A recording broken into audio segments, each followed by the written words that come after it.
बाज़ाब्ते तौर पे भारतीय संविधान को संविधान में उपबंधित प्रावधानों के अनुसार पढ़ने जाते हैं। जब आप भारतीय संविधान की पुस्तक को पलटेंगे तो सबसे पहली चीज़ जो मिलेगी वो उद्देशिका हो, जिसको इंग्लिश में प्रियम्बल के नाम से जानते हैं। सवाल पैदा ये होता है कि ये उद्देशिका है क्या। तो ये उद्देशिका के बारे में विद्वानों ने बहुत सारे विचार रखे हैं और उन विचारों में सबको मिला करके अगर देखा जाए तो कहा जाता है कि ये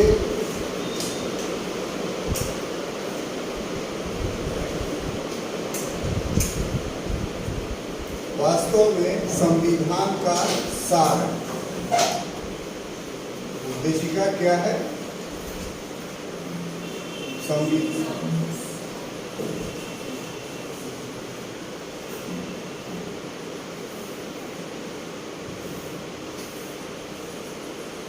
उद्देशिका क्या है? तो संविधान का सार।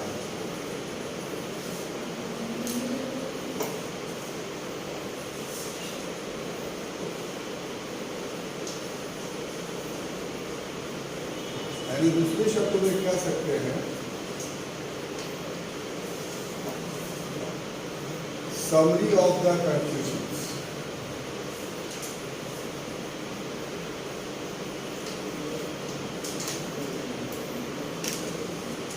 इस उद्देशिका को विश्व में सबसे पहले जहां से लिया गया है वो है संयुक्त राज्य अमेरिका। आपको पता होना चाहिए कि विश्व में सबसे पहले जो लिखित संविधान की परंपरा शुरू हुई थी वो अति प्राचीन काल में हुई। एक सभ्यता आप लोगों ने पढ़ा होगा जिसका नाम है मेसोपोटामिया की सभ्यता। वो अभी वर्तमान समय में इराक और ईरान का जो इलाका है वहीं पे मेसोपोटामिया सभ्यता अस्तित्व में था और वास्तव में ये सभ्यता 3 सभ्यताओं का संगम था, जिसमें असीरिया, बेबीलोनिया और सुमेरिया सभ्यताएं थी। उन्हीं में से बेबीलोनिया सभ्यता का एक बहुत प्रसिद्ध शासक था जिसका नाम था हम्मुराबी। तो उसने विश्व में पहला लिखित संविधान रिटेन कॉन्स्टिट्यूशन दिया था। वो एक पत्थर का बहुत ऊंचा एक प्लेट था जिस पर उसकी संहिता यानी कॉन्स्टिट्यूशन कोड लिखे हुए थे। आज भी मिस्र के अजायब घर में यानी म्यूजियम ऑफ द मिस्रा में आपको हम्मुराबी की विधि संहिता यानी कोड ऑफ कंडक्ट मिल जाएगी। लेकिन वो उतना विश्व को प्रभावित नहीं कर पाया। वास्तव में अगर रिटेन कॉन्स्टिट्यूशन हम कहते हैं जिस चीज़ को, वो आधुनिक युग की देन है और उसकी शुरुआत सबसे पहले संयुक्त राज्य अमेरिका में हुई। उसी संविधान में सबसे पहले उद्देशिका का यानी प्रियम्बल का प्रावधान किया गया और हमारे देश ने उसी संविधान का अनुकरण करते हुए प्रियम्बल को संयुक्त राज्य अमेरिका के संविधान से यूनाइटेड स्टेट ऑफ अमेरिका के कॉन्स्टिट्यूशन से ग्रहण किया है, लिया। ठीक है। अब देखिए, मुद्दे पे आने से पहले ये ज़रूरी है कि इस बात का फैसला किया जाए कि जो हमारा प्रियम्बल है वो संविधान का भाग है या नहीं। संविधान का भाग है या नहीं।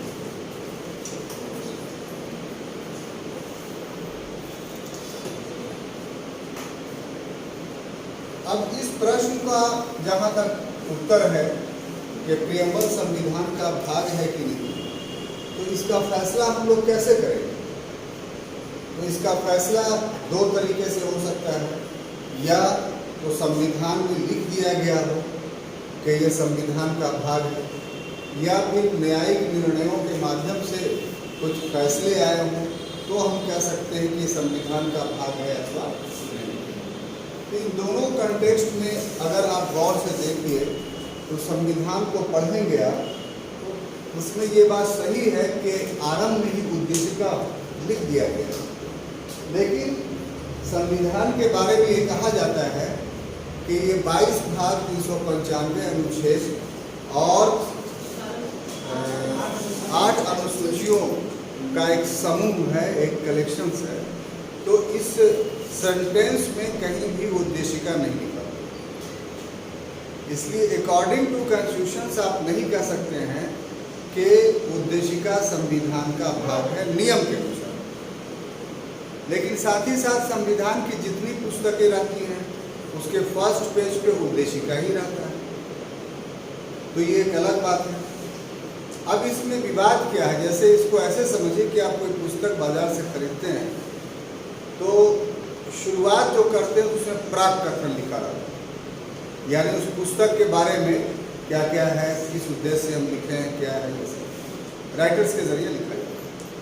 अब उसके बाद फिर उसका विवरणिका रहता है कि अंदर में कॉन्टेक्स्ट क्या क्या है वो हम देखते हैं, चैप्टर वाइज लिखा रहता है। अब उसका चैप्टर नंबर 1, तो हम एक्चुअली में चैप्टर नंबर 1 से उस किताब को मानते हैं, यह बहुत होता है तो इंडेक्स को उसमें शामिल कर लेते हैं। लेकिन प्राक कथन वगैरह ये सब आप खुद एक व्यवहारिक रूप से संविधान उस किताब के भाग को नहीं मानते हैं कि ये it is the part of this book, ये आप अलग मानते हैं कि ये एक राइटर का अपना विचार है या और किसी व्यक्ति का विचार है जो इस किताब के बारे में लिखा हुआ। तो ठीक इसी तरह की बात संविधान में, कि संविधान के बारे में एक उद्देशिका में बातें कह दी गई हैं।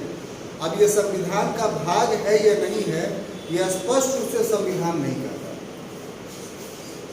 तब ये मुद्दा जो है उभरा सर्वोच्च न्यायालय के सामने, ये संविधान का भाग है कि नहीं। तो सर्वोच्च न्यायालय में जो मुद्दे उभरे उन्हीं आधार पे हम लोग परीक्षण करेंगे कि either the preamble of the constitution is the part of constitution or not, ये हमारे संविधान का भाग है या नहीं है। तो देखिए साहब, इसमें जो पहला केस हुआ सुप्रीम कोर्ट में वो 1960 में, ये मुकदमा था बेरूबारी बाग।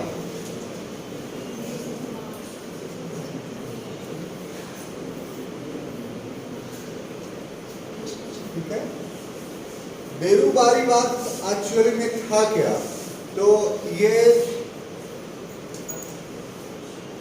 बांग्लादेश और भारत की एक लंबी सीमा लगती है, लगभग 7000 किलोमीटर की ये सीमा है, और उससे असम, मेघालय, त्रिपुरा और एक और राज्य की सीमाएं उससे लगती हैं।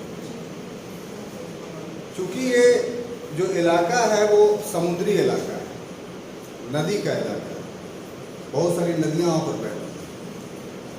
उससे होता ये है कि कुछ बांग्लादेश का इनक्लेव भारत भूमि में है, यानी बांग्लादेश का क्षेत्र कुछ भारत भूमि में है, उसका कोई कांटेक्ट ही नहीं बांग्लादेश से, और कुछ भारत की भूमि बांग्लादेश में है जिसका कोई कांटेक्ट ही नहीं। एक्चुअली में डिवीज़न ऑफ इंडिया जो हुआ था वो बंगाल और पंजाब में, इसमें जनमत संग्रह किया गया था, और जनमत संग्रह भी जो हुआ था वहाँ की विधानसभाओं में। तो जनसंख्या जो जिस जगह पर था उसी के आधार पर फैसला हुआ था। तो ये सब छोटी मोटी जनसंख्या थी, इन लोगों ने फिर भारतीय भूभाग में फैसला लिया कि हम बांग्लादेश में या उस समय के पाकिस्तान में, फिर बांग्लादेश या पाकिस्तान में फैसला लिया कि भारत में रहें।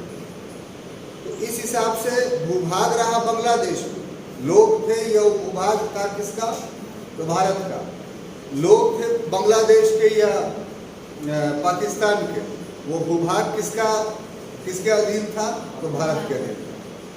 एक तरीके से दोनों पक्ष की जो आबादी थी वो नागरिकता के अधिकारों से पूरी तरीके से वंचित थी, दोनों जगह। ना उनके पास राशन कार्ड था, ना कोई ड्राइविंग लाइसेंस था, ना कोई सरकारी कागजात थे, इसलिए नागरिक सुविधाओं से पूरी तरीके से वंचित थे।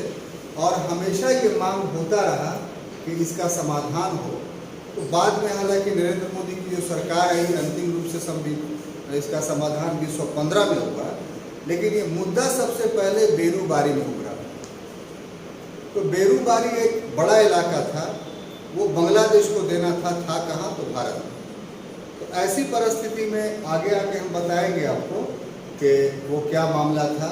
यहाँ पर हमको ये बताना है सिर्फ आपको कि बेरूबारी मुकदमा जो था, वाद जो था, केस जो था, वो लैंड ट्रांसफ़र के लिए था, यानी बांग्लादेश वर्सेस भारत या भारत वर्सेस पाकिस्तान। उसमें बांग्लादेश अस्तित्व में नहीं था, उसमें पाकिस्तान बोलेंगे तो बेहतर होगा। लेकिन उसी में प्रेम्बल पर बहस हुई और सुप्रीम कोर्ट में ये जजमेंट दिया। बहुत अच्छी बातें कही कि प्रेम्बल में सब अंदर की जो बातें हैं उसका सार लिखा हुआ है। कोई मुकदमा हो जाता है तो उस मुकदमे के आधार पर अगर कोई विवाद पैदा हो जाता है तो उसका निर्णय हम कर सकते हैं प्रेम्बल से। या किसी शब्द की व्याख्या की बात आती है और व्याख्या संविधान के अंदर नहीं हो पा रहा है तो हम प्रेम्बल का सहायता लेकर के उसकी व्याख्या कर सकते हैं। इतनी अच्छी बात कहने के बावजूद भी बेरूबारी वाद में राजेंद्र गढ़कड़ यही फैसला सुना रहे थे। राजेंद्र गढ़कड़, हम लिख दे रहे हैं, आपको याद करना हो कीजिए, नहीं तो कोई बात नहीं। हम इस तरह से पढ़ा रहे हैं कि पीटी में आपका सब क्वेश्चन पकड़ा जाए, बाद में एग्जामियर बने कि मेंस देना हो तो आपको दिक्कत नहीं। तो राजेंद्र गढ़कड़ का ये, जस्टिस राजेंद्र गढ़कड़ का ये स्टेटमेंट था कि भाग नहीं, क्या है,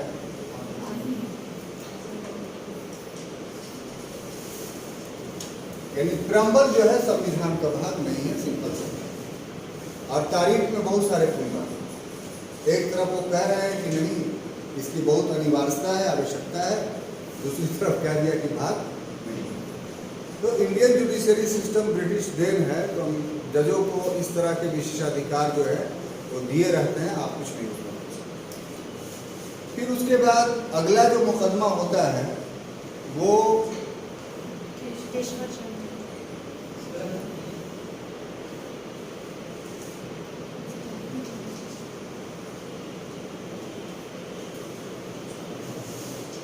गोलकनाथ वाद। क्या चीज? ये 1969 में होता है। गोलकनाथ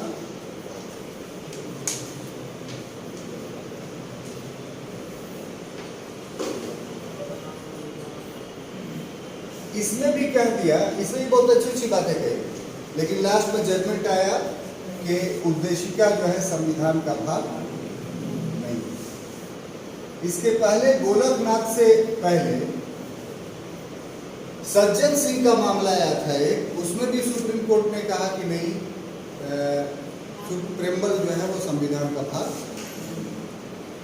अब देखिए जो तीसरा सबसे महत्वपूर्ण मामला था वो 1973 का, फ्री नहीं है, वो था गोलकनाथ, केशवानंद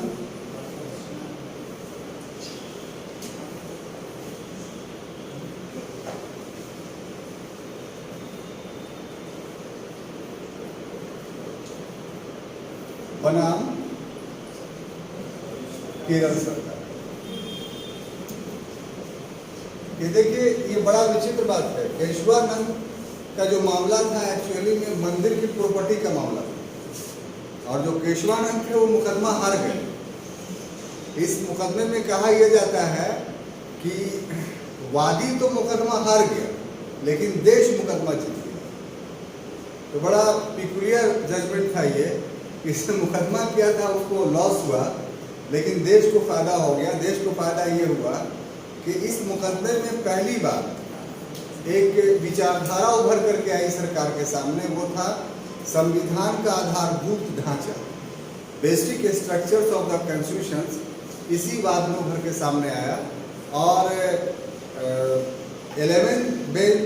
11 जजेस की बेंच थी, 11 या 13 हो गई, 11 जजेस की बेंच थी, तो बहुत बड़ा संवैधानिक बेंच था ये आमतौर पे ऐसा गठित नहीं होता है।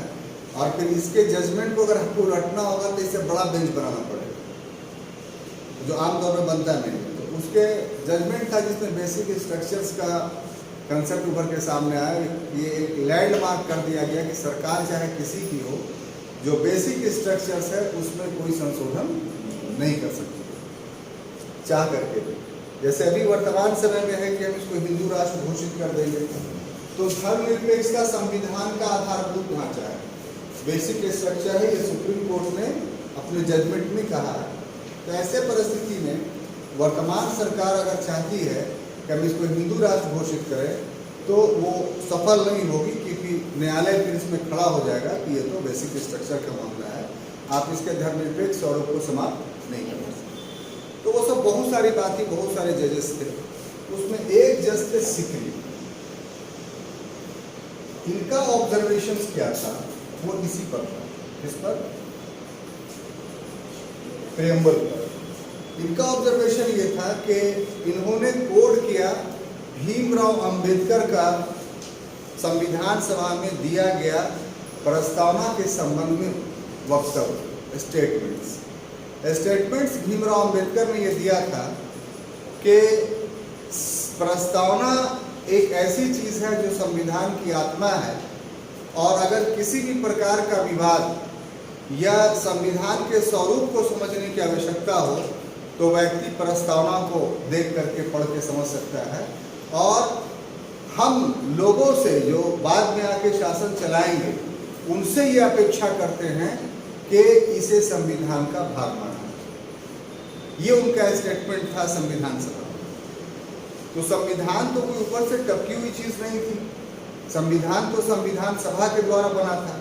तो संविधान सभा में जितने मेंबर्स थे उन सभी मेंबर्स ने अंबेडकर के इस वक्तव्य का समर्थन किया, इस स्टेटमेंट को एक्सेप्ट किया कि हाँ ये बात सही है। इसका मतलब क्या था कि उस समय वो लोग भी जो नियम था कि कोई भी प्रेम्बल संविधान का भाग नहीं होता है, वो एक इंट्रोडक्शन होता है, भूमिका होती है, असल बात अंदर में जो लिखा रहता है वही होता है। लेकिन चूंकि हमारे संविधान निर्माताओं का ये उद्देश्य था, ये एम था, ये अंतर्मन की भावना थी कि ये संविधान का भाग रहे। और ये भी चूंकि कॉन्स्टिट्यूएंट असेंबली के द्वारा पारित किया गया प्रस्ताव, जो स्टेटमेंट था वो यूं ही नहीं था, बल्कि वो एक भाग बन गया था संविधान का। तो उसको आधार बना करके सिकरी साहब ने, जस्टिस सिकरी ने कहा कि ये जो है संविधान का भाग है। क्या है? संविधान का भाग।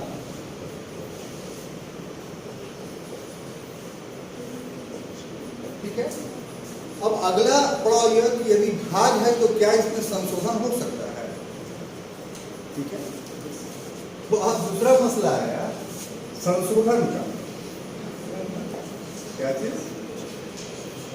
संशोधन का, यानी अमेंडमेंट का।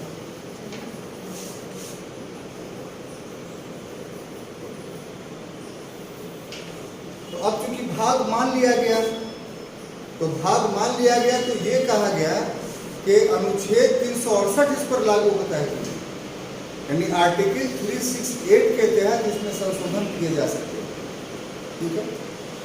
तो अब इसका जहां तक मामला है, तो केशवानंद भारती का बनाम केरल सरकार का जो ये वाद है, उसके अनुसार जो उद्देशिका है, जो प्रेम्बुल है, ये उद्देशिका वास्तव में संविधान का आधारभूत ढांचा है।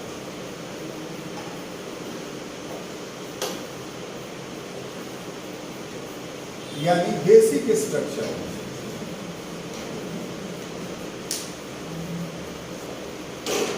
अभी हमने कहा कि केशवानंद भारती में फैसला दिया गया कि बेसिक स्ट्रक्चर्स में आप कोई परिवर्तन नहीं कर सकते। तो इसका मतलब 368 के तहत जो है, जब ये बेसिक स्ट्रक्चर है, तो 368 के तहत जो है इसमें संशोधन नहीं किया जा सकता।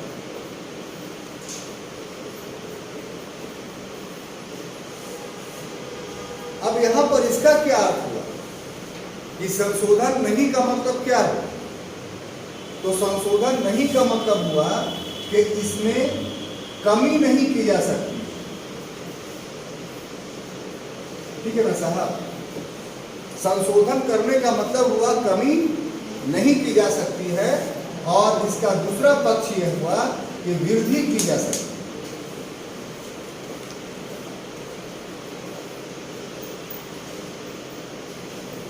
यानी आप 368 का प्रयोग करके आप उद्देशिका के किसी शब्द को हटा नहीं सकते, लेकिन उद्देशिका में कोई शब्द जोड़ सकते हैं। ये अधिकार आपको दे दिया। क्लियर? कोई कंफ्यूजन है? नहीं ना?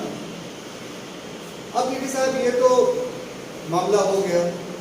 तो ये शुरुआती बात थी जो हमने आपसे की उद्देशिका के संबंध में। अब हम मेन बॉडी पे आते हैं कि आखिर उद्देशिका को हमें पढ़ना कैसे है, हमें पढ़ाना कैसे है, आपको पढ़ना कैसे है। तो आप ही बताइए कि सिर्फ किताब लेके पढ़ते हैं उससे मामला आपका चल जाएगा, या फिर उस पूरी चीज़ को एक्सप्लेन करें? पूरा चीज़ को सुबह हो जाएगा।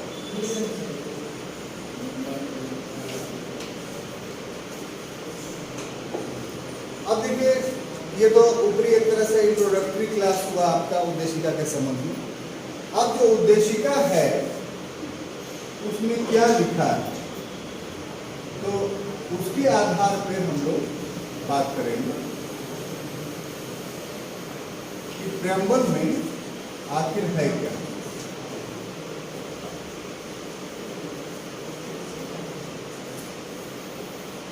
उसमें सबसे पहला सेंटेंस है कि हम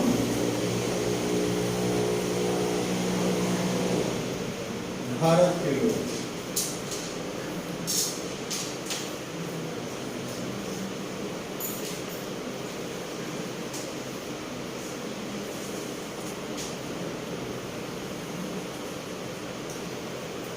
भारत को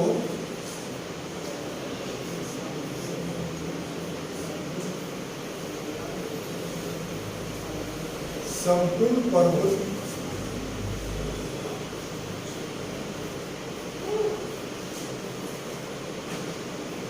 संपन्न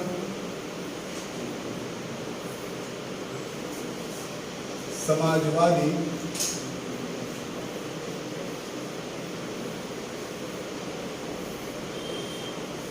पंथ निरपेक्ष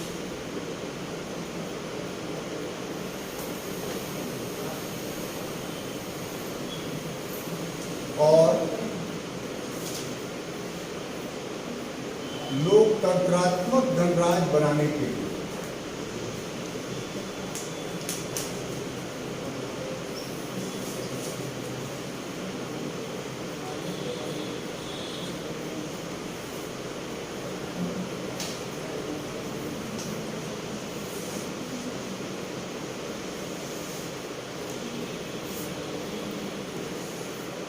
तथा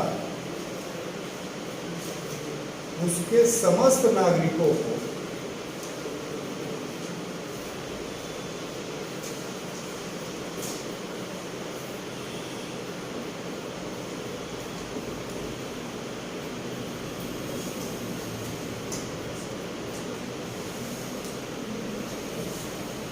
न्याय, कैसा न्याय? तो सामाजिक, आर्थिक,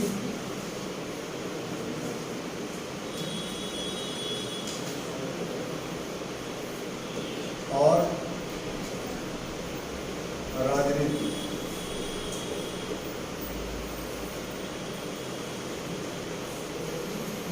स्वतंत्रता। कैसी स्वतंत्रता? विचार, अभिव्यक्ति,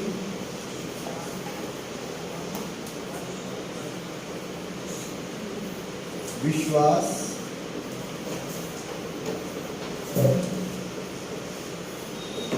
धर्म,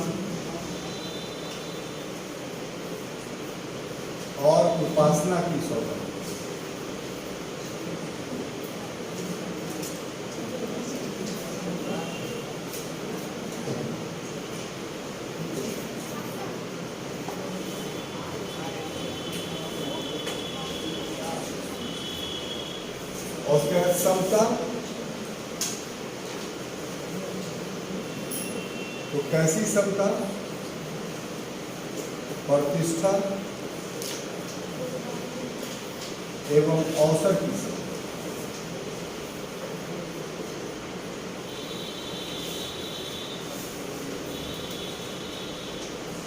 तो सामाजिक आर्थिक राजनीतिक विचार, विश्वास, अभिव्यक्ति, धर्म और उपासना की स्वतंत्रता, प्रतिष्ठा और अवसर की क्षमता प्राप्त करने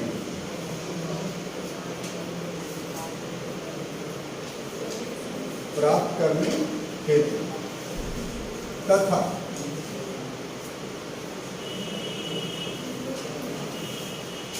उसके समस्त नागरिकों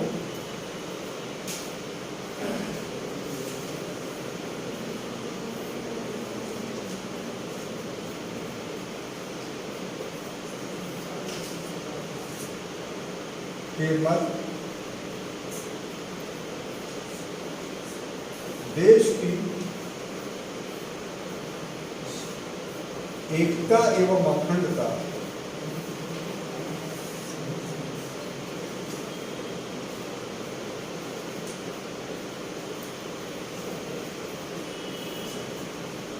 बढ़ाने के लिए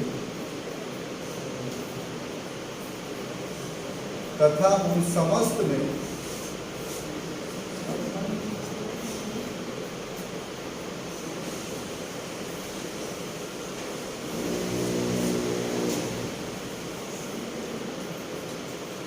बंधुता वाली भावना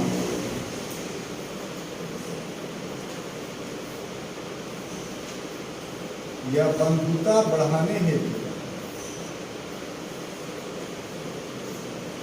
आज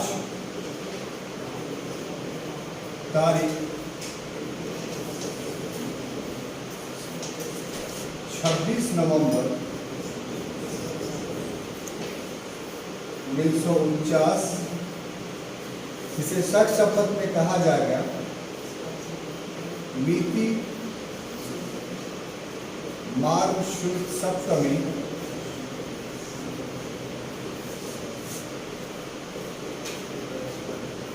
संवत 2000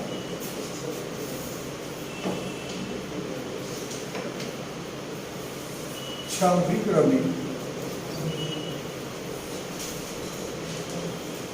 को इस संविधान को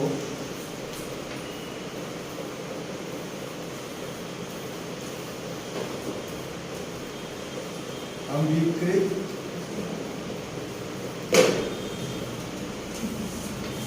अधिनियमित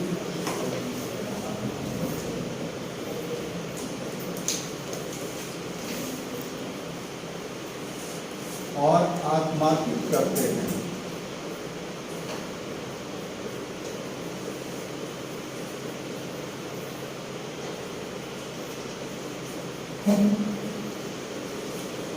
ठीक है, तो ये सारी किताबों में लिखा रहता है, कोई बात नहीं, लेकिन आपको याद रखना होगा। ये याद रखना होगा इसलिए कि इस पर से बहुत सारे क्वेश्चंस प्रश्न पूछे जाते हैं। अगर आपको प्रियम्बल नहीं याद है तो फिर उन प्रश्नों का उत्तर आप नहीं दे पाइएगा और गलती बहुत बड़ी हो जाएगी। तो व्याख्यात्मक अध्ययन प्रियम्बल का यही है कि आप उन सभी चीज़ों को क्लास में देखें और सीखें कि आखिर इसका अर्थ क्या है, भावार्थ क्या है और इससे कितने प्रकार के प्रश्न निकल सकते हैं या निकाले जा सकते हैं, या आज तक कितने प्रकार के प्रश्न इससे निकले। बात समझ में आ रही है? कोई कंफ्यूजन यहाँ तक साहब? अब देखिए, सबसे पहली बात जो है वो ये है कि हम क्या चीज, हम भारत के लोग, we the people of India, इसका अर्थ क्या होगा? अगर सिंपल वे में कहा जाए कि we the people of India, हम भारत के लोग, का मीनिंग्स क्या होता है?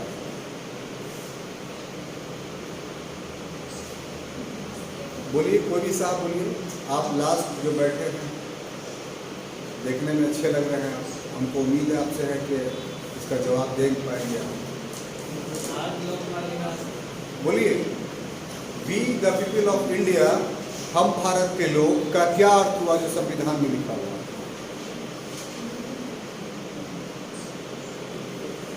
यानी बड़ी बैठ के बोलिए ना कोई।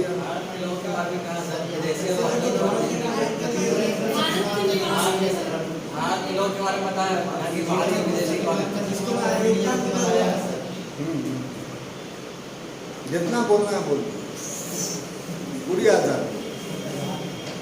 We the people of India, इसके क्या मीनिंग से मैं ये पूछ रहा हूँ, टीचर को नहीं आता है। वो लोग जो भारत के क्षेत्र पर भारत की सीमा के अंदर रहने वाले समाज में आए, हाँ, वो कह सकते हैं हम भारत के लोग। हाँ, ठीक। चलिए, समय बिना बर्बाद किए हुए बहुत अच्छे से आप दिमाग में बैठा लीजिए कि भारत की संप्रभुता,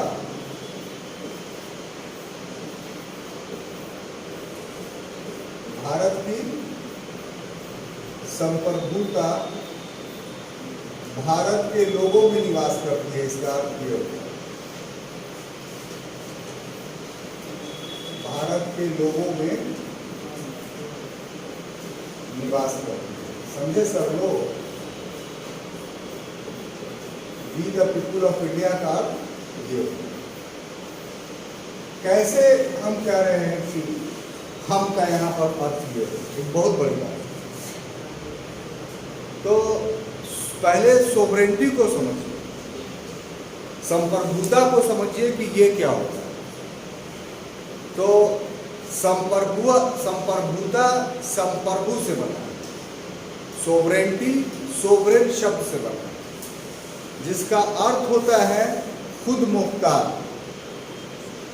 अर्थात जिस पर किसी का नियंत्रण ना हो, जिस पर किसी का नियंत्रण ना हो, वो अंदर से बाहर से हर तरीके से स्वतंत्र हो। किस बात का? तो अपना निर्णय लेने का, अपना काम करने का, कोई उस पर बाधा नहीं है।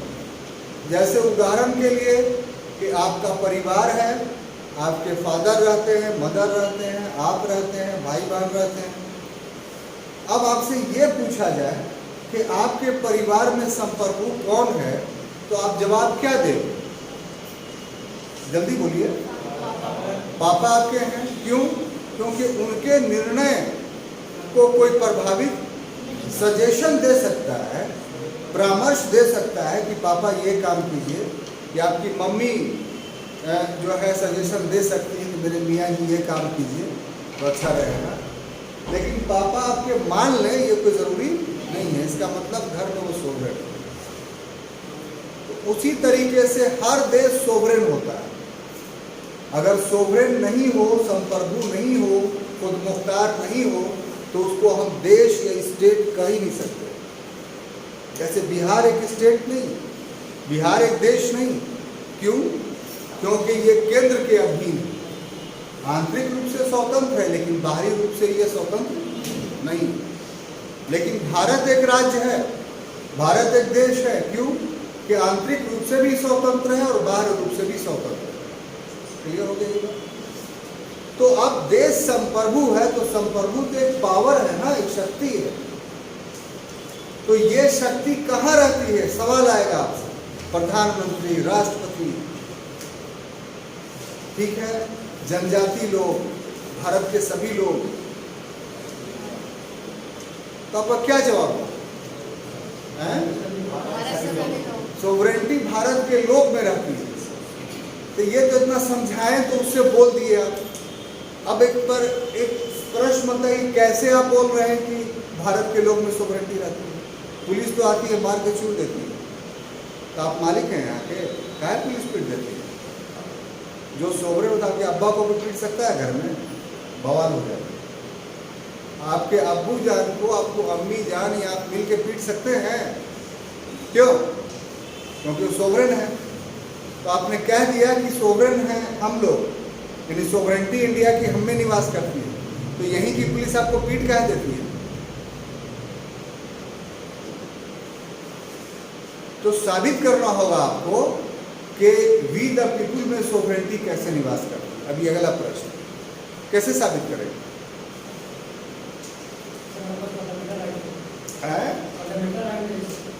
कुछ साफ बोला तो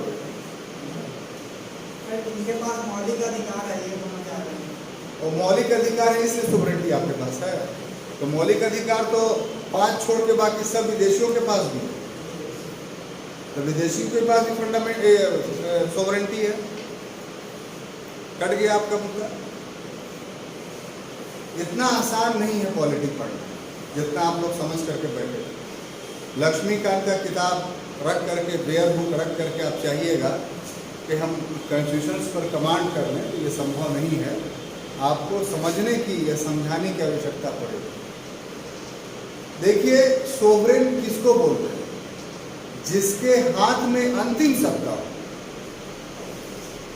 तो यहाँ सबसे पावरफुल आपको कौन दिखाई पड़ता है?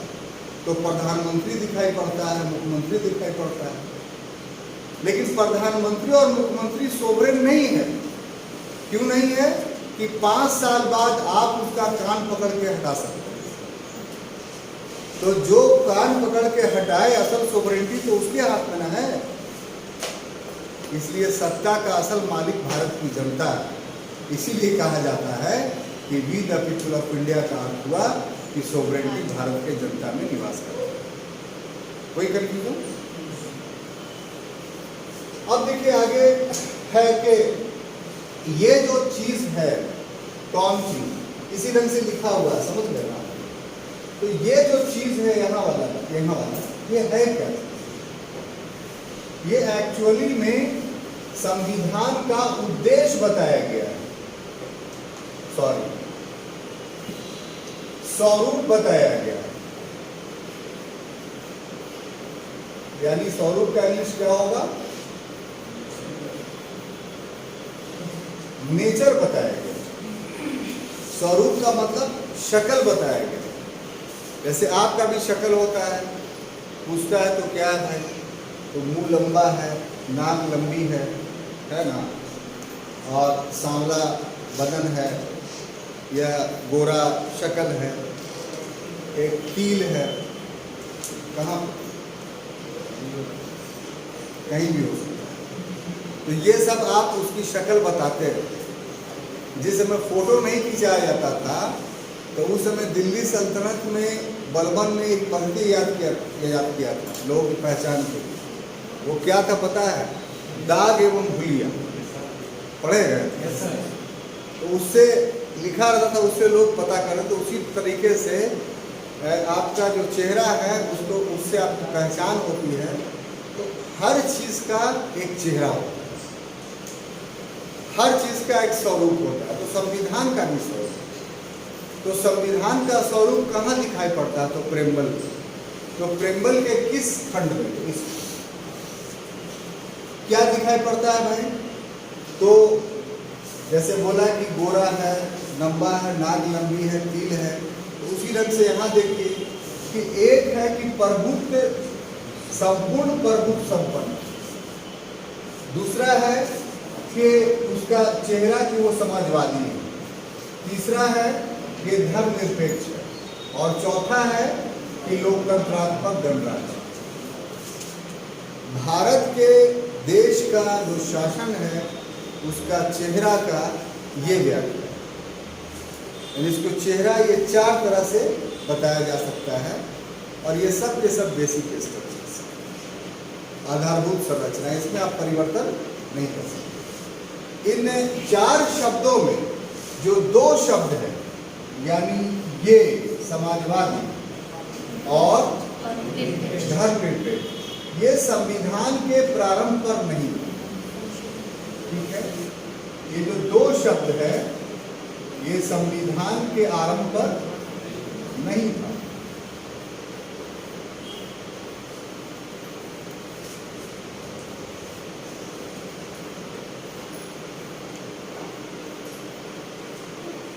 तो कब आया साहब?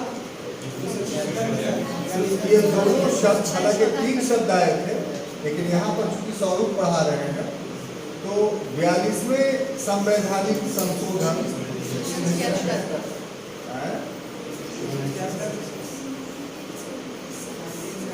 1976 में इसको जोड़ा गया। तो यहाँ पर बताने वाली बात यह है कि आपको जो क्वेश्चन पूछा जाएगा, यहाँ पर इस सेक्शन से जब क्वेश्चन आए तो अलर्ट रहिए कि क्या पूछ रहा है, अभी के बारे में पूछ रहा है या 1976 से पहले की बात पूछ रहा है। तो उसको समझ कर करके आंसर दीजिएगा। है आसान, लेकिन ध्यान नहीं देने पर जानी हुई चीज जो है वो गलत हो जाती है।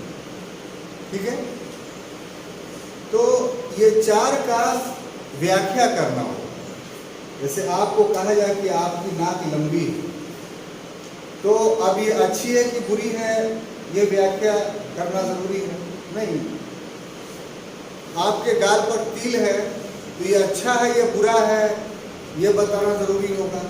लोग कहेंगे कि गाल पर तिल है तो भाग्यशाली है, ठुड्डी पर तिल है तो भाग्यहीन है। ठीक है, कोई कुछ बोलेगा नाक पर तिल है तो तुम्हें पैसा रहेगा ही नहीं। तो ये सब चीज़ें आपके चेहरे को देख करके बोला जाता है कि नहीं बोला जाता?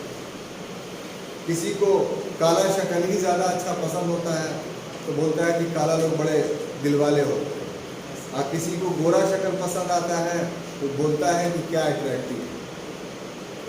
तो हम ये सब एग्जाम्पल्स आपको इसलिए दे रहे हैं कि संविधान के इस स्वरूप को हमने अडॉप्ट किया, यानी हमको ये अच्छा लगा। जर्मनी के लोगों को हिटलर की तानाशाही अच्छी लगी, इसीलिए हिटलर को एक्सेप्ट किया।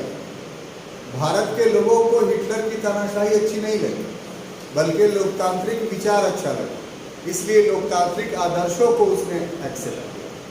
ये अलग बात है कि 2014 के बाद यहाँ भी हिटलरशाही के दर्शन हो रहे हैं, और निकट भविष्य में ऐसा लगता है कि सारी संवैधानिक संस्थाएं कहीं धराशायी होंगी, और जो इतने मेहनत से और कुर्बानियों से जो देश को खड़ा किया गया था, इतने मेहनत से जो संविधान बनाया गया, कहीं उस पर आंच ना। तो ये एक अलग बहस का मुद्दा है, तो कभी अलग क्लास में हम उस पर डिस्कस करेंगे। अभी तो यही चाहेंगे कि जो संविधान का हमारा स्वरूप है उस पर विचार करें। ठीक है, तो बारी बारी से, जैसे कि पहला नंबर में संपूर्ण प्रभुत्व संपन्न जो शब्द है, तो संप्रभुता का जो व्याख्या हमने किया आपको, तो उसी को यहाँ इतने बड़े शब्द में लिखा जा रहा है कि भारत कैसा होगा, तो संपूर्ण प्रभुत्व संपन्न होगा, यानी इसके पास टोटल सॉवरेंटी होगा। अब टोटल सॉवरेंटी का अर्थ क्या हुआ कि पाकिस्तान या ब्रिटेन या अमेरिका हम पर दबाव नहीं बना सकता, हमारे निर्णय पूरी तरीके से स्वतंत्र हों। लेकिन कॉमनवेल्थ के तो हम मेंबर हैं, संयुक्त राष्ट्र संघ, यूनाइटेड नेशन ऑर्गेनाइजेशंस के तो हम मेंबर हैं, यूनेस्को के तो हम मेंबर हैं। बहुत सारी ऐसी अंतर्राष्ट्रीय संस्थाएं हैं जिसका भारत जो है सदस्य है। इंटरनेशनल लेबर ऑर्गेनाइजेशंस का भारत सदस्य है, वर्ल्ड ट्रेड ऑर्गेनाइजेशंस का भारत सदस्य है। वर्ल्ड ट्रेड ऑर्गेनाइजेशन जो 1995 में बना 1 जनवरी को, उसके प्रोविजंस ये है कि अगर आप नहीं इसकी बातों को मानिएगा तो आपकी सदस्यता समाप्त हो जाएगी। तो ऐसी परिस्थिति में प्रश्न उठ गया कि इन सारे संगठनों की सदस्यता, अंतर्राष्ट्रीय सदस्यों की संगठनों की सदस्यता, क्या भारत की संप्रभुता पर आंच तो नहीं आने दे रहा? तो इसका जवाब है कि नहीं, क्योंकि ये सारी सदस्यता ऐच्छिक है, अनिवार्य नहीं है ना। हम चाह रहे तो हैं, नहीं चाहेंगे नहीं रहेंगे। जब सदस्य हैं तब ना उसकी बातों को मानने के लिए बात है। आप बहुत कहिएगा तो बोलेंगे कि हम आपके मेंबर नहीं रहे। जैसे अमेरिका वर्ल्ड ट्रेड ऑर्गेनाइजेशन से हट गया कि हम आपके मेंबर नहीं रहे, पेरिस एग्रीमेंट से अमेरिका हट गया, ऑस्ट्रेलिया हट गया कि हम नहीं रहे हैं, तब आपके रेजोल्यूशंस को मानने के लिए हम बाद हैं। नहीं है तो आपके रेजोल्यूशंस को मानने के लिए बाद हम नहीं हैं। और ऐसा कोई विश्व में नियम नहीं है कि किसी अंतर्राष्ट्रीय संगठन का सदस्य नहीं बनिएगा तो आप पर आक्रमण कर देंगे। तो इस वजह से संपूर्ण प्रभुत्व संपन्न कहा गया, यानी टोटल सॉवरेनिटी। संपूर्ण प्रभुत्व संपन्न का मतलब टोटल सॉवरेनिटी। इस टोटल सॉवरेनिटी में बाहर के जितने अंतर्राष्ट्रीय संगठन, इंटरनेशनल ऑर्गेनाइजेशन है, वो सब शामिल। यानी भारत को कोई निर्णय लेने में, भारत का निर्णय कौन लेता है? तो जिस सरकार को आप चुनते हैं केंद्र में, वो लेता है। तो कोई भी सरकार रहेगी, उसको निर्णय लेने में कोई भी बाहरी चीज हस्तक्षेप नहीं कर सकती। इसका अर्थ ये है। समाजवादी या पंथनिरपेक्ष की जहां तक बात है, तो अभी हमने बताया कि 42वें संवैधानिक संशोधन 1976 के द्वारा इसको संविधान में अंततः स्थापित किया गया। तो एक सवाल आता है कि क्या भारत इन दो शब्दों के अंततः स्थापित नहीं करने के पहले क्या समाजवादी नहीं था? क्या धर्मनिरपेक्ष नहीं था? तो क्या जवाब आपका? तो कैसे प्रमाणित करें कि था समाजवादी? कहाँ लिखा हुआ था? कहाँ लिखा हुआ था? कहाँ पर? जरा इसके अलावा कहीं पर दिखाइए तो। ऐसे ही बोल के निकल जाइएगा। हाँ, ये सही बोल रहे हैं। नीति निर्देशक तत्व में जो 19 प्रोविजन किए गए हैं, वो सब के सब क्या थे? कि समाजवाद को स्थापित करने के प्रयास। समाजवाद है क्या चीज? तो समाजवाद एक विचारधारा है जो राज्य के सारे संसाधनों पर अधिकार कर लेना चाहता है और पूंजीवाद का पूर्ण विरोधी होता है।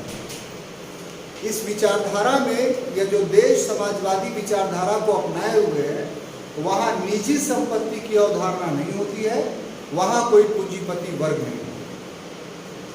तो समाजवाद का यह जो रूप है, उसको हम लोग मार्क्सवाद बोलते हैं, मार्क्सिज्म बोलते हैं।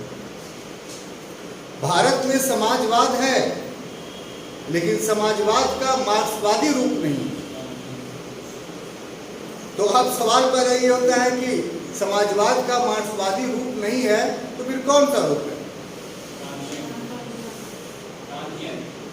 तो उसमें पढ़ के बोल रहे हैं ना, आप घरे पढ़े हो लक्ष्मीकांत को ना, पढ़ के बोल रहे हैं। हम जानते थे, हम यही बोलिए। तो ये व्याख्या को संकुचित करके बोलना, हर किताब अच्छी नहीं है। देखिए, जिस समय मार्क्स अपने विचार को फैला रहे थे, समाजवादी विचारधारा, तो ऐसा नहीं था कि समाजवाद का सिर्फ एक ही चेहरा फैल रहा जो मार्क्स फैला रहे थे, बल्कि एक दूसरा चेहरा भी फैल रहा जो रॉबर्ट ओवेन फैला रहा।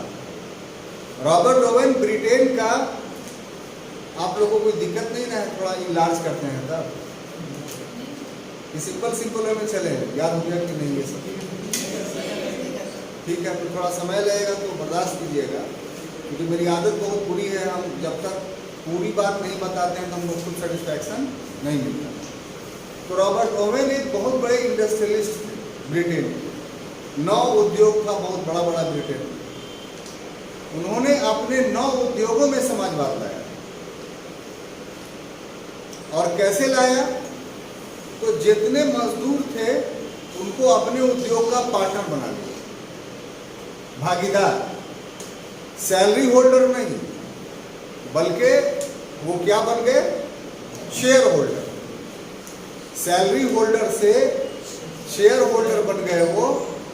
अब जैसे ही शेयर होल्डर बने कर्मचारी, तो उनके कारखाने का उत्पादन 10 गुना बढ़ गया। तो 10 गुना बढ़ा, तो जो शेयर उन्होंने दिया था मजदूरों को, वो सब बांटने के बाद इनकी आय हद से ज्यादा बढ़ गई। जब वो सैलरी दे रहे थे, उतनी आय नहीं थी जितना शेयरर बना करके इनकी आय में वृद्धि हो गया। फिर उन्होंने देखा कि ये तो ऐसा व्यवस्था है जिस व्यवस्था में सभी को फायदा है। यानी जो उद्योगपति है उसको भी फायदा है, जो मजदूर है उसको भी फायदा है, जिस देश में वो उद्योग है उस देश को भी फायदा है, क्योंकि ज्यादा उत्पादन। तो रॉबर्ट ओवेन ने जो समाजवाद का यह रूप प्रस्तुत किया, कौन रूप? यह रूप उसको फेबियनवादी समाजवाद कहा जाता है। और भी समाजवाद के रूप में यहाँ पर अध्ययन का विषय मार्क्सवाद और फेबियनवाद है। अब जो लक्ष्मीकांत ने लिखा है वो भी गलत नहीं, लेकिन वो डायरेक्ट लिख दिया है कि गांधी जी ने समाजवाद के किस ढांचे को स्वीकार किया। तो आप गांधी पढ़ेंगे तो उसमें गांधी जी का एक सिद्धांत होगा जिसको बोलेंगे ट्रस्टीशिप थ्योरी। ट्रस्टीशिप थ्योरी है क्या? यही ना है कि जो उद्योगपति है वो उद्योग के मालिक नहीं है, ट्रस्टी देखभाल करने वाले हैं। तो यही तो रॉबर्ट ओवेन ने किया, दूसरा तो नहीं कहता। समझ गए सर? अब दोनों बातें एक हो गई ना। तो वैसे समझना अच्छा है कि ऐसे समझना अच्छा है ना? तो अब देखिए कि कॉन्स्टिट्यूशन में अनुच्छेद 36 से लेकर के 51 तक पूरा समाजवादी था। क्या था? और भी जगह जगह पर एक आध दो अनुच्छेद आप निकाल सकते हैं जो सोशलिस्ट चेहरा लिए हुए था, लेकिन बाज़ाब्ते तौर पे प्रेम्बल में शामिल करने के लिए उतावला इसलिए थे कि कोई द्वंद्व नहीं रहे, कि आम आदमी समझ जाए कि भारत समाजवादी है।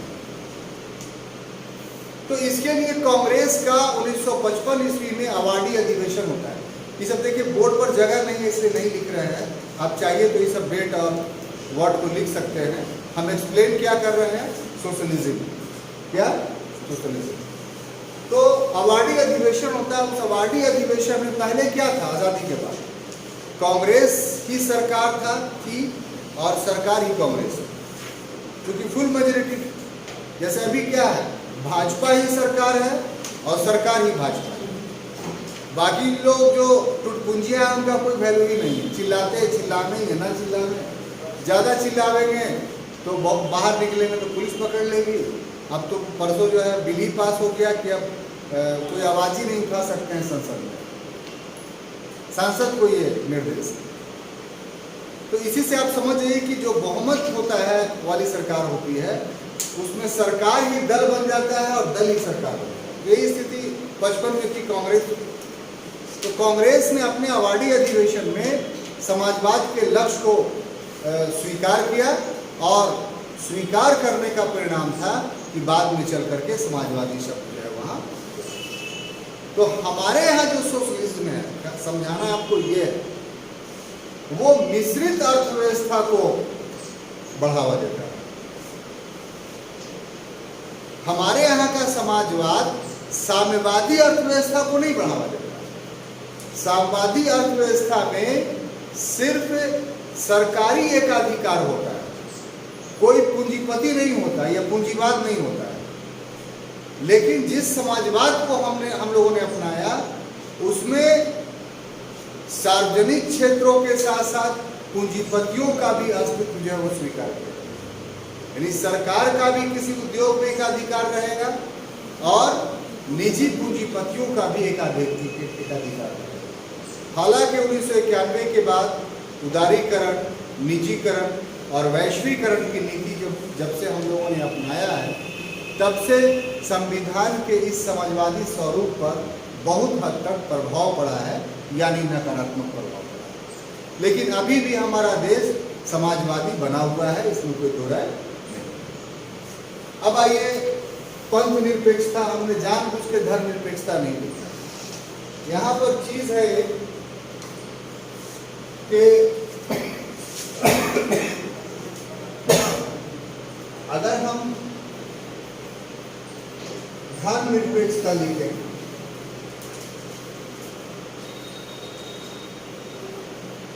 और पंथ निरपेक्षता लिखें,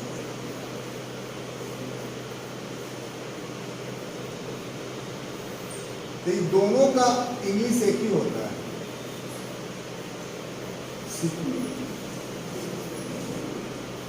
होता है कि नहीं? क्या करके देखिए, चाहे पंथ निरपेक्षता लिखिएगा तो उसका भी इंग्लिश सिकुलर आएगा।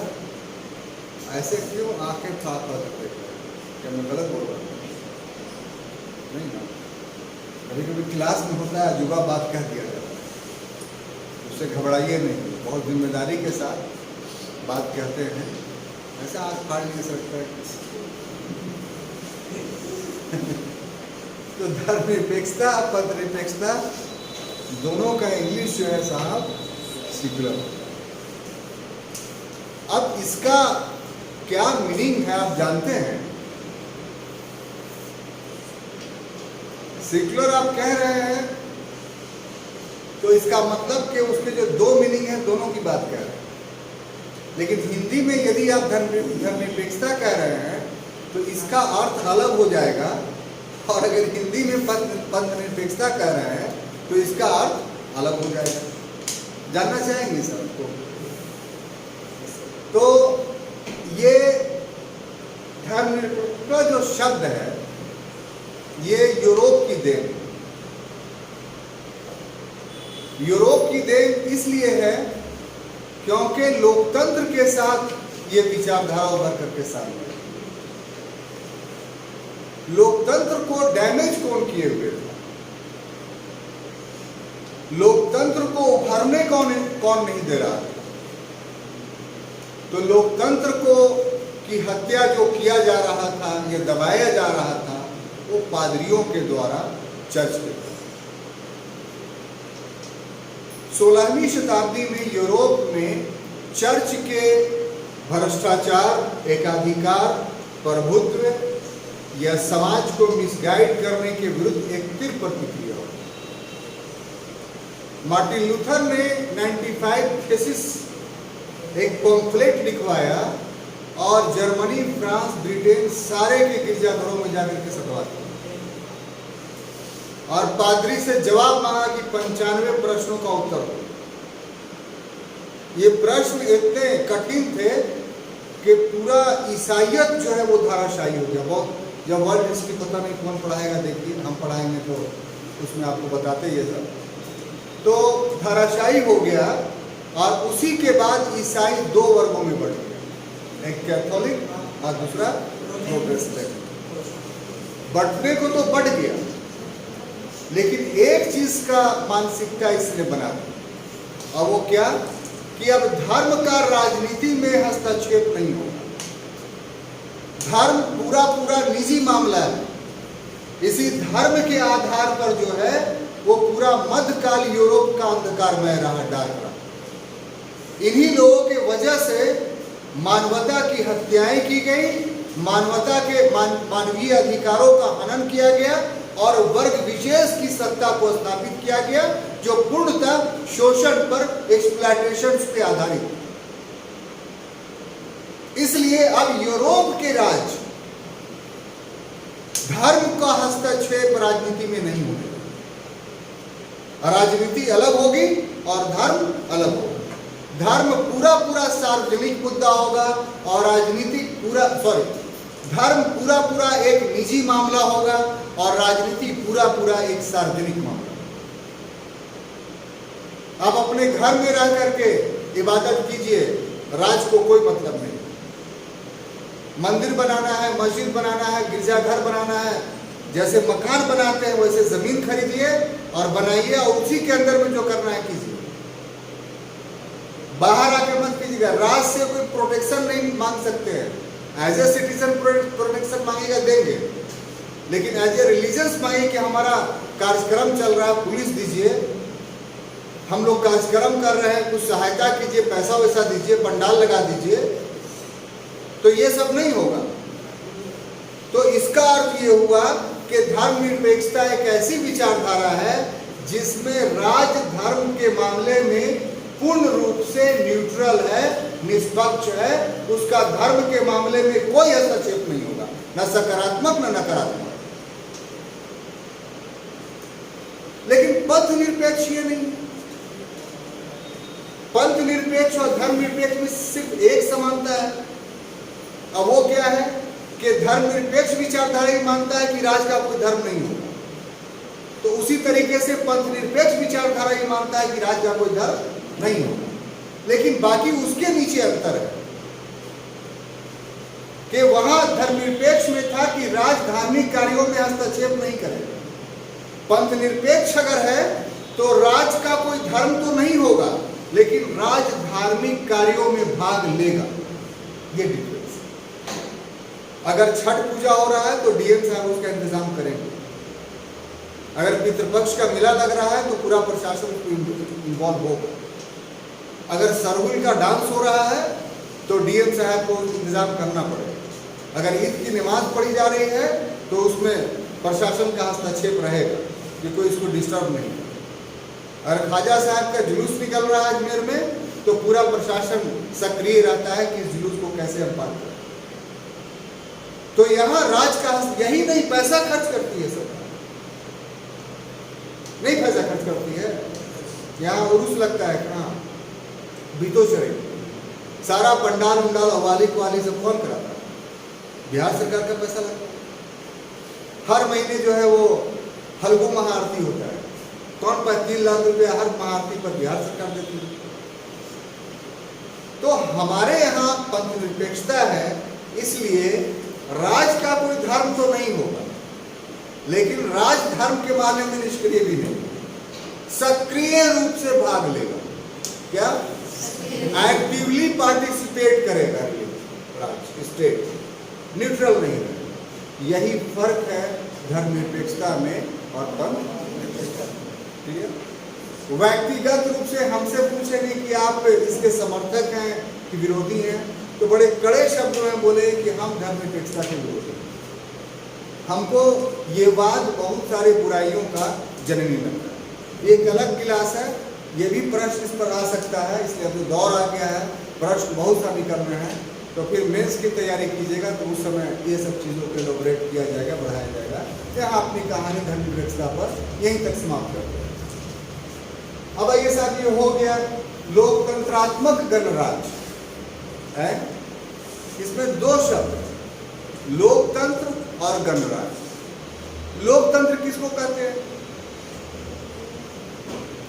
जिसमें जनता का शासन हो, जनता को वोट ऑफ राइट्स हो, जनता अपनी सरकार चुनती हो, उसको लोकतंत्र बोलते हैं। लेकिन गणतंत्र किसको बोलते हैं? लोकतंत्र का इंग्लिश होता है डेमोक्रेसी और गणतंत्र का इंग्लिश होता है रिपब्लिक। साहब आप बोलिए डेमोक्रेसी और रिपब्लिक में क्या फर्क है? ना आगे ऐसे आपका पंखा नहीं चल रहा। अरे आइए, ये फासले, ये तगाफुल, ये बेहिसी पैहम, कहीं तेरे ताल्लुक की कहा तो नहीं। बहुत अच्छे आदमी है ये। तो डेमोक्रेसी और रिपब्लिक में आप भी गर्मी में मर रहे थे, हम भी मर रहे हैं, तो चलिए दोनों मरते हैं साथ। तो बताइए कि रिपब्लिक और डेमोक्रेसी में क्या अंतर है? नहीं बता सकते, कोई बात नहीं, बस चेहरा अच्छा लग रहा था इसलिए करीब बोला है। आप बोलिए। आप साहब कुछ तो लाज रखिए। आप डेमोक्रेसी होता है कि लोग क्या बोलते हैं, इलेक्शन पे मैंडेट पे जो गवर्नमेंट इलेक्ट कर सकते हैं, उसको कंट्रोल कर सकते हैं। Very good. रिपब्लिक हो गया कि जो गवर्नमेंट का हेड होता है या तो इलेक्टेड होगा, या फिर गवर्नमेंट जो है ये क्या बोलते हैं कि रूल होती है इलेक्टेड हेड होगा। वेरी गुड, बिल्कुल सही होने का। रिपब्लिक का अर्थ क्या है कि जिसका head of the country elected हो, बाई बर्थ नहीं, वंशानुगत नहीं, यानी कोई राजा हेड नहीं बल्कि इलेक्टेड हेड। एग्जाम्पल कि ब्रिटेन में भी राजा है, तो राजा को भी चुनता नहीं है वहां, वो एक राजा मर गया, उसका बेटा फिर राजा बन गया। तो इसको बोलते हैं वंशानुगत आधार, by the order of heredity. तो वो ब्रिटेन लोकतंत्र तो है लेकिन गणतंत्र नहीं। क्यों? क्योंकि उसका हेड ऑफ द कंट्री जो है वो वंशानुगत है, निर्वाचित नहीं। लेकिन भारत लोकतंत्र के साथ साथ गणतंत्र भी। क्यों?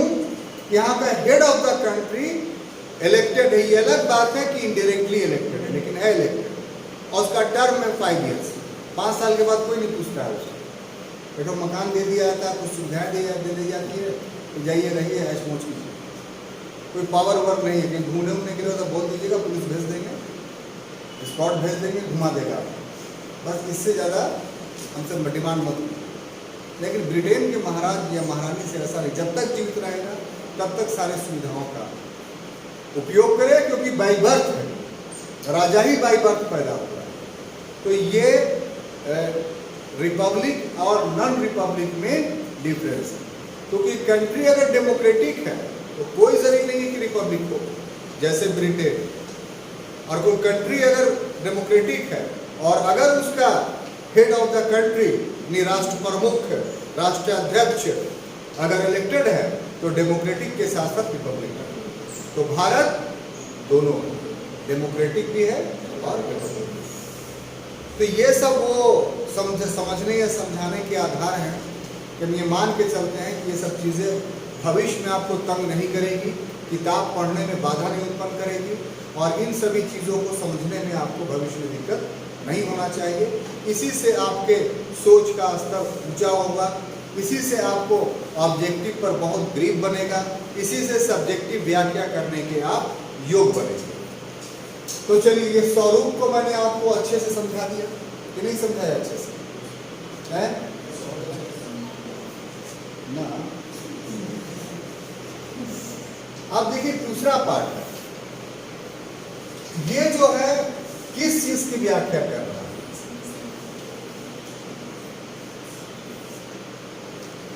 राइट टू द सिटीजन, नहीं, नागरिकों के अधिकार की बात कर रहा है।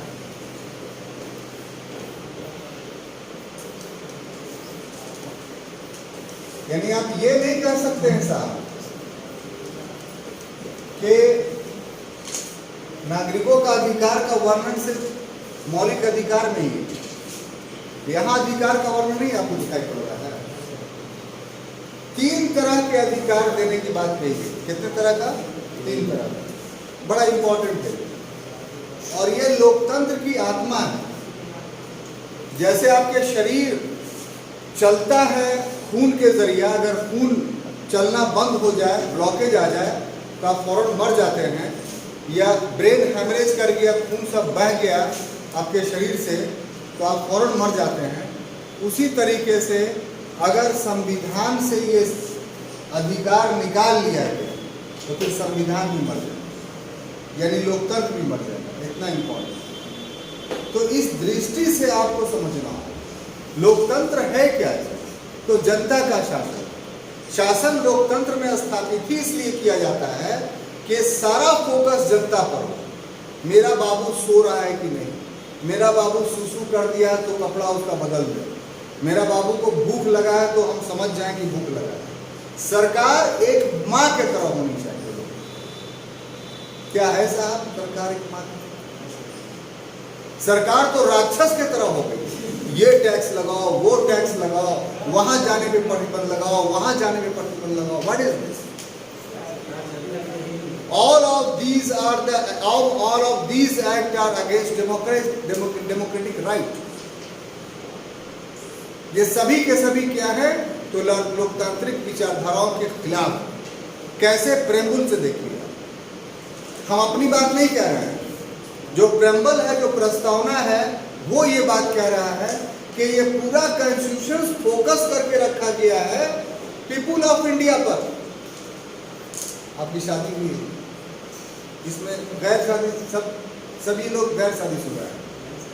तर्क के खातिर मान लिया आपकी शादी हो, तर्क मैंने समझते हैं, सपोज दैट। तो अभी आप नया नया कपड़ा पहनते हैं, देखिए वही बहुत अच्छा पहन के आते हैं, तो अच्छा अच्छा टी शर्ट पहनते हैं, और जब शादी हो जाएगी, बच्चे हो जाएंगे, तब फिर आपका टी शर्ट खत्म हो जाएगा। क्या हो जाएगा? 1 जनवरी है, नया साल है, दिसंबर में पूछूंगा क्या हाल। ठीक है, तो ये हालत हो जाएगा। फिर क्या फोकस? नहीं, मेरा बेटा का कपड़ा अच्छा होगा, मेरा बेटा अच्छा स्कूल में पढ़े, अब हम सिनेमा नहीं जाएंगे, अब बोध गया मोमो खाने नहीं जाएंगे, अब सब पैसा बचा के रखेंगे कि सारा का सारा इन्वेस्टमेंट जो है वो इस पर।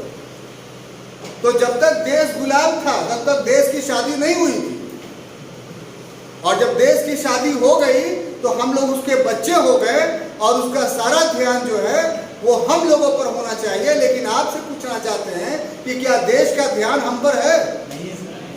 क्या अपने बच्चों से हम टैक्स वसूल करेंगे? कहां से लाएगा?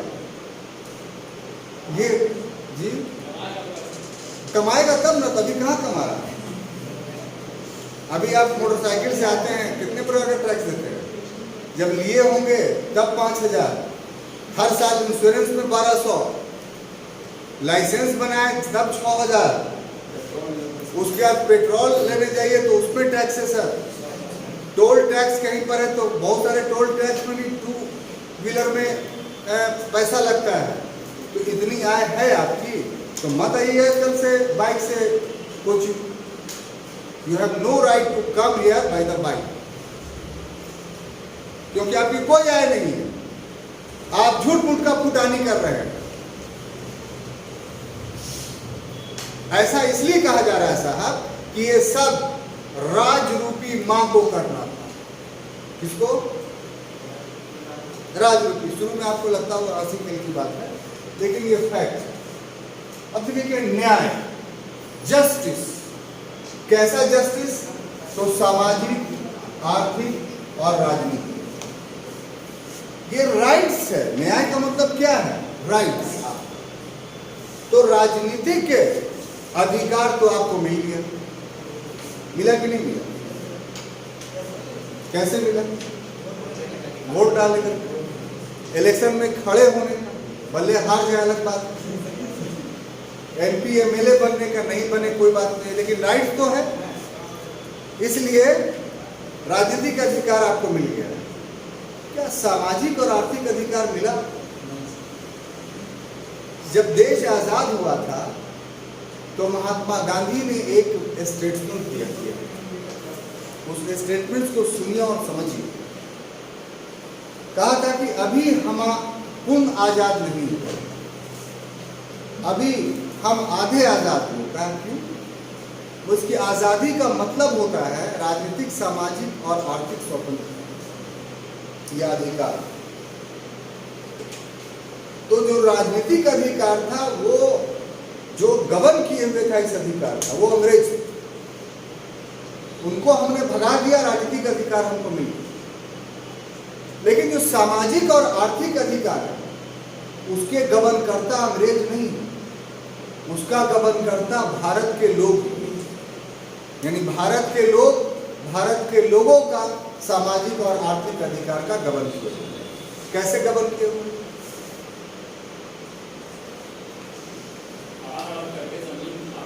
हाँ,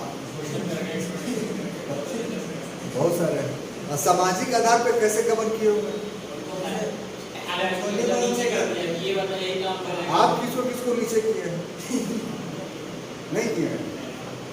अच्छा, नहीं किए। माने मुसलमानों में आप मानते हैं कि कोई किसी को नीचे नहीं करता है?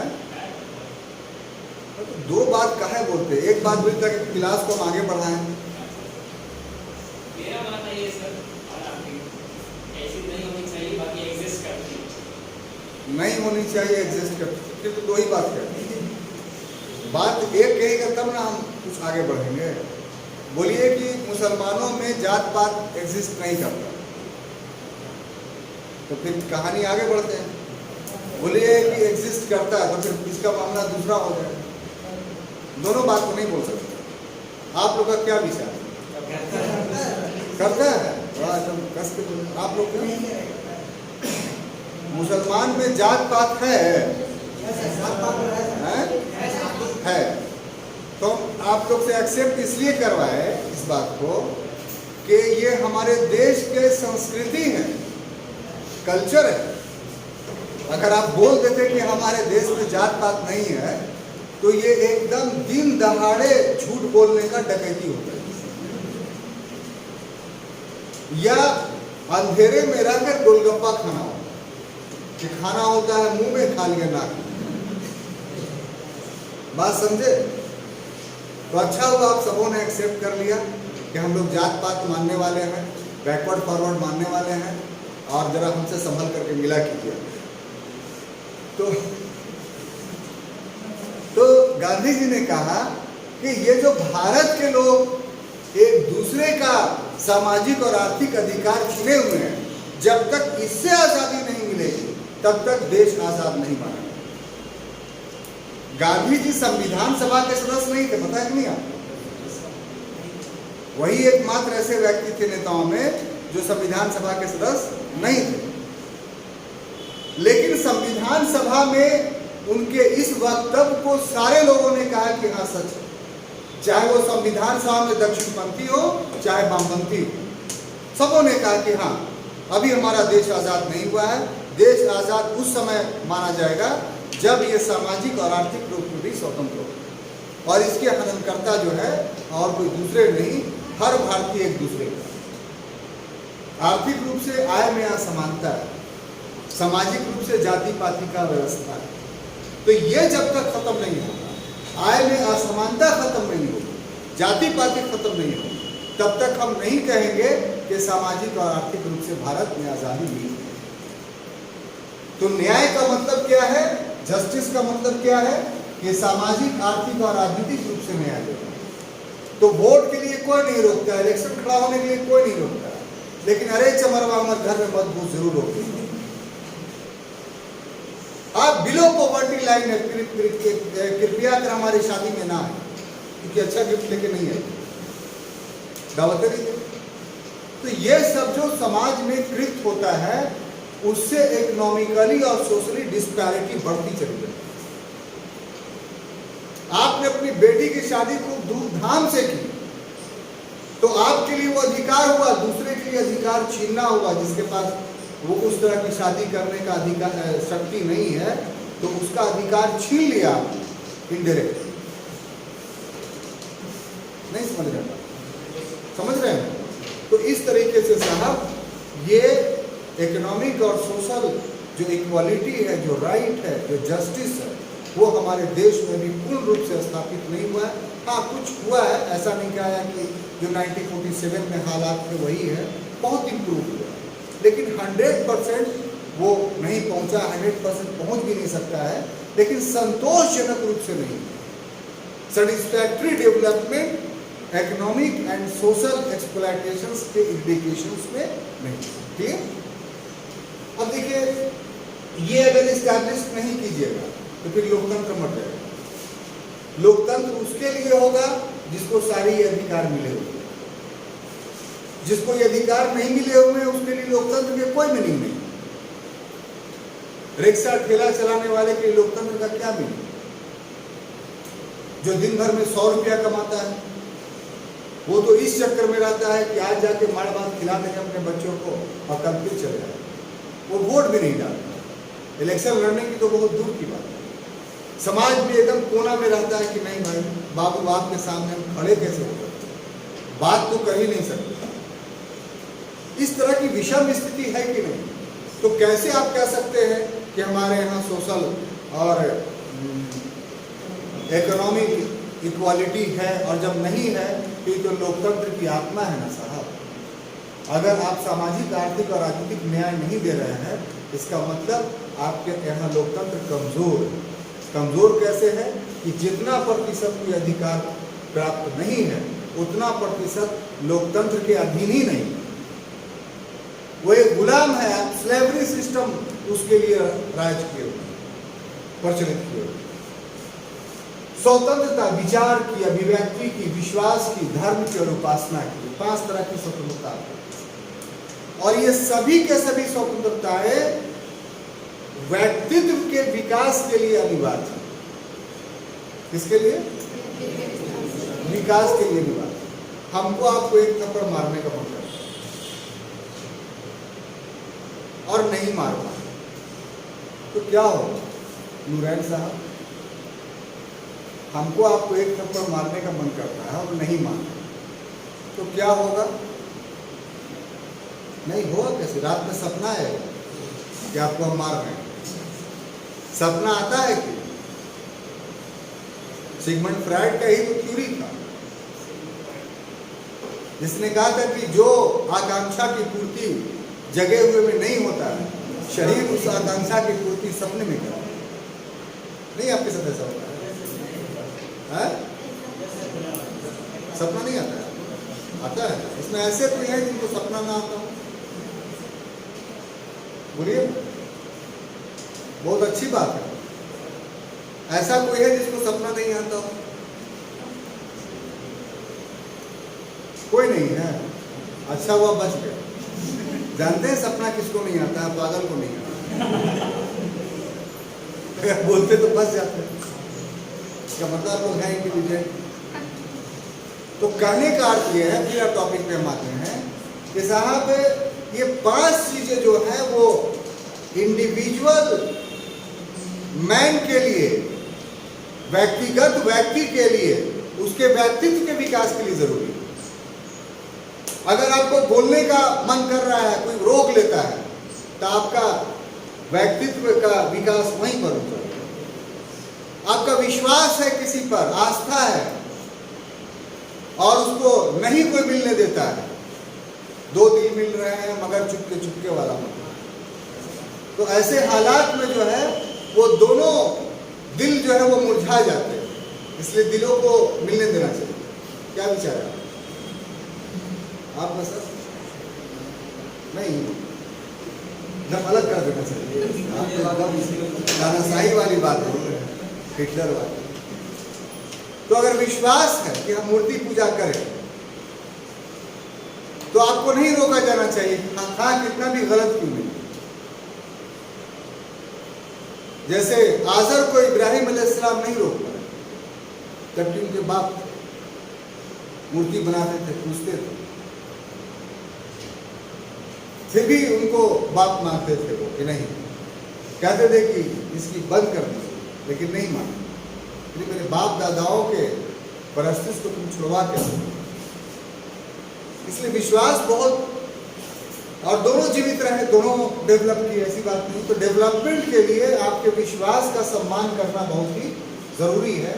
धर्म की उपासना की, अभिव्यक्ति की, इसीलिए आपको अभिव्यक्ति की पूरी आजादी हम देते हैं। हर विषय पे बुलवाते हैं कि बोलिए कि आपका विचार क्या है।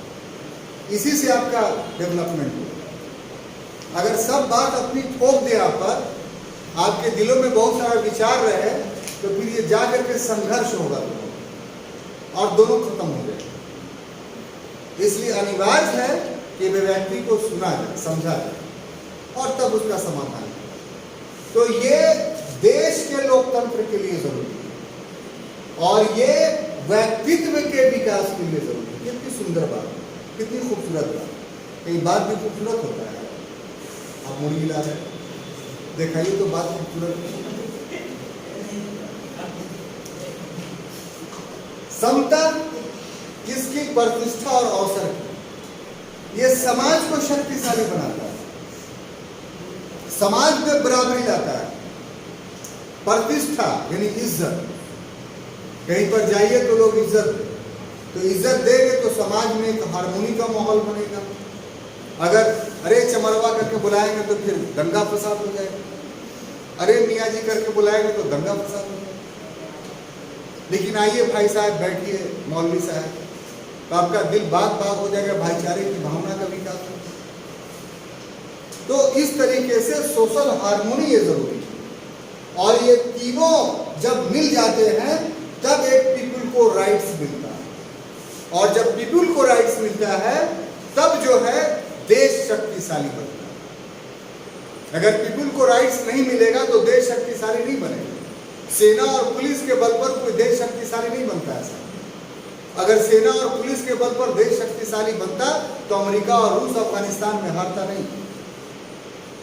सारे अस्त्र शस्त्र उसके पास थे, लेकिन हार गए। 27 साल में हारा। और भी बहुत सारे एग्जाम्पल्स हैं जो ये प्रमाणित करते हैं कि देश की शक्तिशालीता उसके पीपुल में निवास करती है। पीपुल में ये सब चीजें हैं तो इसका मतलब कि वो शक्तिशाली है, और जब पीपुल शक्तिशाली है तो देश शक्तिशाली। बहुत सारी लड़ाइयां हुई जिसमें अधिक संख्या में रहने के बाद भी युद्ध हारा गया। बाबर भारत में आया 12,000 या 27,000 की फौज। इब्राहिम लोदी के पास 1.5 लाख फौज। राणा साहब के पास तो 2 से 3 लाख के बीच फौज। सभी को मिलाकर जीत किसकी? बाबर की, क्योंकि बाबर ने अपने लोगों को अधिकार दे रखा। इब्राहिम लोदी के अपने सिर्फ लोगों के झुंड थे, मतलबियों का एक काफिला था जो पैसा कमाने के लिए इब्राहिम लोदी के साथ आ गए। वास्तविकता ये थी कि सभी के सभी चाहते थे कि इब्राहिम लोदी हार जाए। क्योंकि इब्राहिम लोधी हनन करता था उन अफगानों का कि उसके साथ रहते थे, एक लंबी इतिहास। इसलिए अधिकार ना छीनिए। अगर आप किसी का अधिकार छीनते हैं तो आपके अधिकार में कमी आती है। आप किसी को अधिकार देते हैं तो आपका अधिकार बढ़ता है। तो इस तरीके से ये बीच वाला जो खंड है वो पूरा का पूरा ऐसा अधिकार है जो नागरिक को शक्तिशाली बनाता है, और नागरिक जब शक्तिशाली बन जाता है तो देश शक्तिशाली बनता है। अब तीसरा पार्ट आते हैं कि जब ये हो गया तो इनके समस्त नागरिकों के मध्य अब अकाउंटेबिलिटी आ रही, उत्तरदायित्व आ रहा है। हम नागरिकों को इतना राइट्स दे रहे हैं तो फिर कर्तव्य का भी एहसास करा रहा है। क्या कि वो जो भी नागरिक है उनके मध्य में देश की एकता, आजादी के बाद जो कॉन्स्टिट्यूशन बना ओरिजिनल उसमें सिर्फ एकता था। तीसरा शब्द अखंडता जोड़ा गया, कौन? ये। और ये कब जोड़ा गया? तो वही 42वें संशोधन 1976। तो ये हो गया कि 3 कौन जोड़ा गया, बोला था, बाद में बताएंगे आपको। तो देश की एकता और अखंडता, साथ ही साथ उन सभी के बीच में ब्रदरहुड, ये हमारे संविधान की आत्मा है। हमारा व्यवहार, हमारा कृत्य ऐसा होना चाहिए जिससे देश की एकता अखंडता मजबूत हो और आपस में भाईचारा मजबूत हो। तो अब एकता, अखंडता और भाईचारा दोनों एक साथ संविधान वेत्ताओं ने लिखा। इसका मतलब क्या है? इसका मतलब यह है कि यदि एकता और अखंडता चाहते हैं तो भाईचारा को भी मजबूत करना पड़ेगा। अगर भाईचारा मजबूत नहीं होगी आपस में तो फिर एकता अखंडता का परिकल्पना नहीं कर सकते, वो सिर्फ सपना रहेगा। तो एक साइंटिफिक अप्रोच, एक वैज्ञानिक दृष्टिकोण संविधानवेत्ताओं ने सोशल हार्मोनी पर दिया है कि सब कुछ कर लीजिए, सब कुछ हो जाएगा, लेकिन अगर ब्रदरहुड नहीं रहेगा, भ्रातृत्व की भावना नहीं रहेगा, तो संविधान की जितने उपबंध हैं वो सब के सब नाकारे हो जाएंगे। और ये सब कसम खा करके क्या किया हम लोगों ने? तो 26 जनवरी 1949, चूंकि संविधान ने शक संवत को अडॉप्ट किया। शक संवत समझते हैं ना, किसने चलाया था?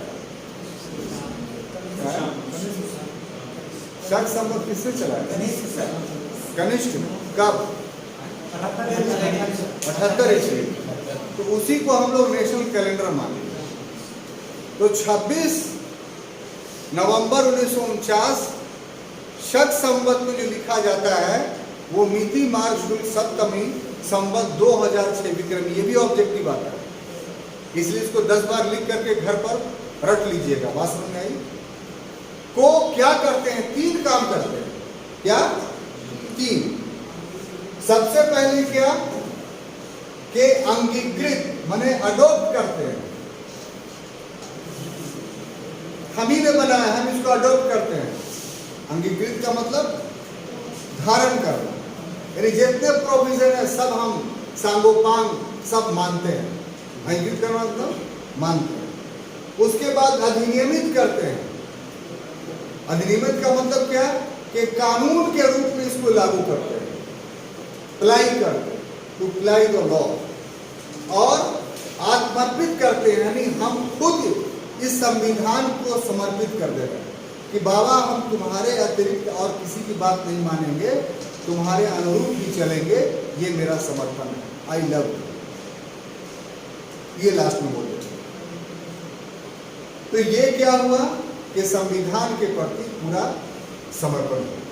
तो ये साहब वो चीज़ें थी जो उद्देशिका में जितनी बातें पढ़नी थी वो मैंने बताया आपको।